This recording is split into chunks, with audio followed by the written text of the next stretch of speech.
आपला प्रभाग क्रमांक 38 म्हणजे पुणे शहरात आज सर्वात मोठा प्रभाग 5 सदस्यीय प्रभाग हा. परंतु आजही या गावाचा विकास नाही. म्हणजे अजूनही बेसिक समस्यांसाठी गावं झगडत आहेत. बाहेर निघायचं म्हटलं तर पहिला गुगल मॅप चेक करावा लागतो की कोणत्या साईडने बाहेर जायचं. म्हणजे आज एवढे वर्ष झालं आम्ही मोठ्या प्रमाणात टॅक्स भरतोय महानगरपालिकेला. आणि आंबेगाव हे फर्स्ट टाइम वोटिंग करणारे, पहिल्यांदा इलेक्शनला सामोरे जाणारे पुणे महानगरपालिकेच्या. तर लोकांच्या काय अपेक्षा आहेत, जे तुम्ही आता तुम्ही बोलत असता लोकांशी, तर लोकांच्या काय अपेक्षा आहेत? त्यामुळे आजारपणात बऱ्याच जणांची दुर्दैवी मृत्यू होतात.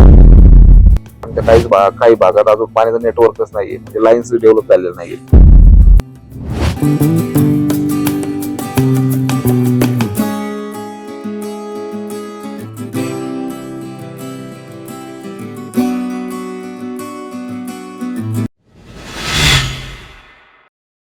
पुणे महानगरपालिकेची निवडणूक येत्या 15 जानेवारीला होणार आहे. त्या संदर्भात आपण आज एक इंटरव्ह्यू घेणार आहोत. वॉर्ड नंबर 38 म्हणजे 38 कात्रज आंबेगाव या वॉर्डमध्ये अनिल कोंढरे हे शिवसेना पक्षाकडून उभे आहेत. आपण त्यांच्याशी आज मुलाखत त्यांची घेणार आहोत आणि त्यांच्याशी चर्चा करणार आहोत. नमस्कार सर. नमस्कार. पहिला क्वेश्चन मला तुमचा आहे की तुम्ही शिवसेना या पक्षाकडून उभे आहात, तर तुम्ही तुमचे मुद्दे काय, तुम्ही लोकांपर्यंत काय पोहोचवत आहात, काय मांडत आहात? आपला प्रभाग क्रमांक 38 म्हणजे पुणे शहरात आज सर्वात मोठा प्रभाग 5 सदस्यीय प्रभाग हा एकमेव प्रभाग आहे. या प्रभागात अनेक अडचणी आहेत. मागील 8 वर्ष आधी आपली आंबेगाव बुद्रुक आंबेगाव खुर्द गाव समाविष्ट झाली. त्यानंतर 2-3 वर्षानंतर मांगळवाडी, बेलारेवाडी, जांभूळवाडी, उजरवाडी ही गावे समाविष्ट झाली.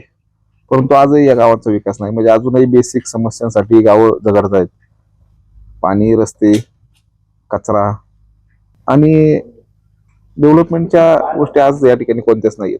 जुना जो प्रभाग क्रमांक 40 होता त्याचा भाग या 38 मध्ये आलाय महानगरपालिकेचा. त्यातही अजून अडचणी बऱ्याच तशाच आहेत. म्हणजे ट्रॅफिकची समस्या या ठिकाणी आज मोठ्या प्रमाणात आहे. आमच्या या प्रभाग क्रमांक 38 मध्ये दत्तनगर चौक असेल, आमचा भूमकर चौक असेल, कात्रज चौक असेल, नाही तर भारतीय विद्यापीठ मधील त्रिमूर्ती चौक असेल, आमच्या आंबेगाव बुद्रुक येथील शिवसृष्टी शेजारचा अंडरपास असेल, भीषण अशी ट्रॅफिकची समस्या आहे.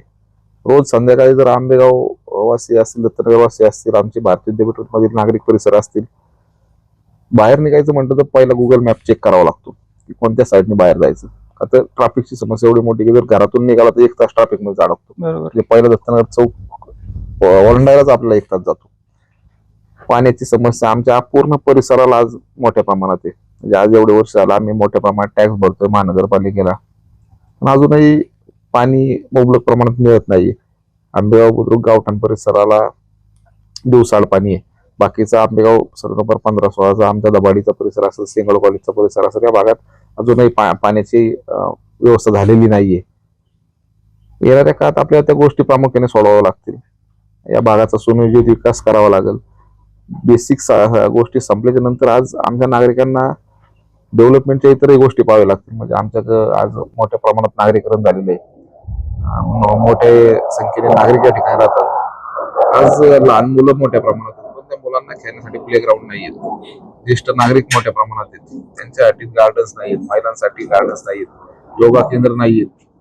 अशा बऱ्याच गोष्टी आहेत ज्या या भागात पुण्यात असूनही, मेट्रो सिटीत असूनही आम्ही वंचित आहोत. त्यामुळे आमचं विजन असं राहील की येणाऱ्या काळात आमचा हा प्रभाग ट्रॅफिक मुक्त झाला पाहिजे, पाण्याच्या समस्येतून मुक्त झाला पाहिजे आणि पुणे शहरात ज्या सोयी सुविधा मिळतात, म्हणजे गार्डन्स असतील, प्लेग्राऊंड असतील, सिंथेटिक पार्क आमच्या जांभूळवाडी तलावाला करण्याचं आमचं नियोजन आहे की ते असेल.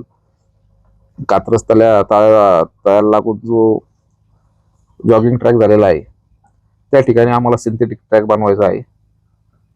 आमच्या भागातील जी गोरगरीब मुलं आहेत त्यांच्यासाठी ई लर्निंग स्कूल पाहिजे, जे महानगरपालिकेच्या मार्फत पाहिजे. कारण आमच्या भागात स्कूल भरपूर आहेत, परंतु प्रायव्हेट स्कूलच्या फीज आज सर्वसामान्याला परवडत नाहीत. मग चांगल्या दर्जाचे ई लर्निंग स्कूल आमच्या भागात झाले पाहिजेत. हॉस्पिटल्स आमच्या भागात आज नाहीत. प्रायव्हेट हॉस्पिटलमध्ये जायचं म्हटलं तर आज मोठा खर्च होतो. सर्वसामान्य नागरिकाची ती कॅपॅसिटी नसते आणि सर्वसामान्य नागरिकाचा शक्यतो जे गरीब वर्ग आहे त्यांचा मेडिक्लेमही नसतो. बरोबर. त्यामुळे आजारपणात बऱ्याच जणांची दुर्दैवी मृत्यू होतात. मग आमच्या भागात चांगलं दर्जाचं सरकारी हॉस्पिटल जे महानगरपालिकेच्या अखत्यारीत यावं असं हॉस्पिटल झालं पाहिजे. एक ना अनेक बऱ्याच समस्या आमच्या भागात आहेत ज्या आम्हाला येणाऱ्या काळात सोडवायच्या आहेत. बरोबर. आम्ही जेव्हा इथे येत होतो वॉर्ड क्रमांक 38 मध्ये तुमच्या, तर फर्स्ट टाइम मी जे बघितलं की हा खूप मोठा वॉर्ड आहे.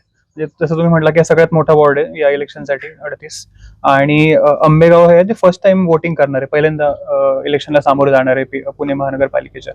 तर लोकांच्या काय अपेक्षा आहेत, जे तुम्ही आता तुम्ही बोलत असता लोकांशी, तर लोकांच्या काय अपेक्षा आहेत? लोकांच्या अपेक्षा की बेसिक आमच्या समस्या मिटवा दे, म्हणजे आम्हाला मुबलक पाणी मिळू द्या, आम्हाला या ट्रॅफिकच्या समस्येतून बाहेर काढा. म्हणजे आज ट्रॅफिकची समस्या एवढी मोठी की नागरिक आम्हाला गेल्या पहिला विषय म्हणतात की ट्रॅफिकसाठी काय करणार तुम्ही.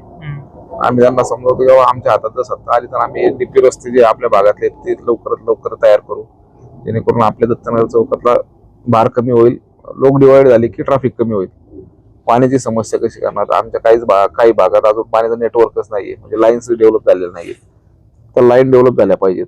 त्यासाठी आम्ही प्रयत्न करू. पाण्यासाठी नागरिक एवढे अग्रेसिव्ह असतात की आम्हाला उत्तर देता येता नको होते.